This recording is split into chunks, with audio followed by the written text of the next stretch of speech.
Saya Ibu Atrianil, guru honorer, guru yang tak dianggap kompeten, dianggap lemah, dianggap ilegal, tapi hati saya baja. Meski saya tak punya kuasa, saya punya kata-kata yang saya sulam menjadi puisi, menjadi novel. Tahun 2011, novel Lentera Putih diterbitkan oleh penerbit Gramata. Dengan terbitnya novel Lentera Putih adalah awal dari kisah baru. Power Lentera Putih mencambuk saya untuk terus berjuang dengan kata-kata, sehingga naskah novel Lentera Putih telah menjadi Pancalentera. Novel Lentera Putih bukan sekadar kumpulan kata-kata, tapi gagasan putih yang harus dieksekusi. Gagasan putih adalah gagasan rumah guru. Rumah guru adalah salah satu konsep untuk memutus rantai kemiskinan. Agustus 2020, novel Lentera Putih saya abadikan menjadi Yayasan Madani Lentera Putih sebagai wadah untuk mengeksekusi rumah guru. Untuk pembiayaan program rumah guru, Yayasan Madani menerbitkan kembali novel Lentera Putih, tapi sepi pembeli. Pinjaman tanpa bunga, tanpa agunan untuk orang kecil, sebagian besar dananya belum kembali.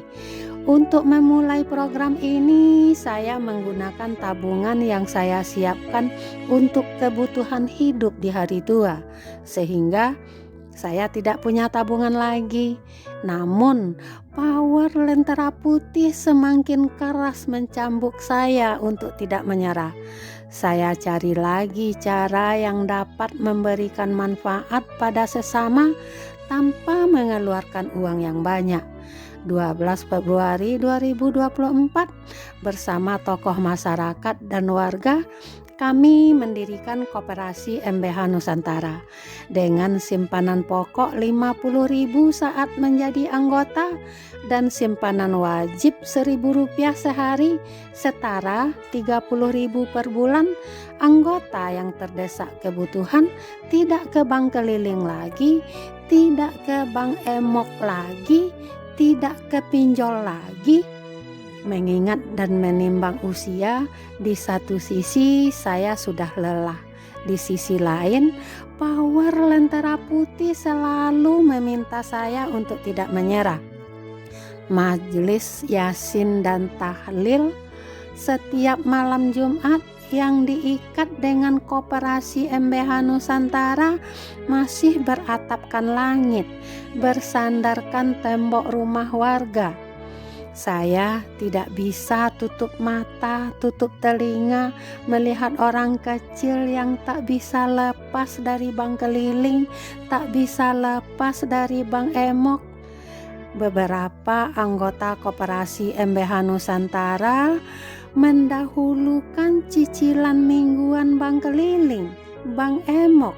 Padahal simpanan wajib hanya 30.000 per bulan dan jasa pinjaman kembali ke anggota. Tidak Rp1 pun uang yang hilang di koperasi. Tidak mudah bagi saya memberikan pemahaman akan manfaat koperasi pada warga. Namun, saat anggota harus keluar karena mendahulukan cicilan bank keliling, cicilan bank emok, saya tidak bisa berbuat apa-apa. Sebelum tutup mata, saya selalu berusaha setidaknya mendirikan satu rumah guru, majelis taklim dan yasin setiap malam Jumat yang diikat dengan Koperasi MBH Nusantara adalah bagian kecil dari program rumah guru. Semoga sepenggal kisah ini sampai kepada orang kaya yang peduli dan membeli hak cipta karya-karya saya untuk menambah modal Koperasi MBH Nusantara, agar Koperasi MBH dapat membantu anggota kita yang terlilit pinjaman bank keliling, yang terlilit pinjaman bank emok. Wassalam.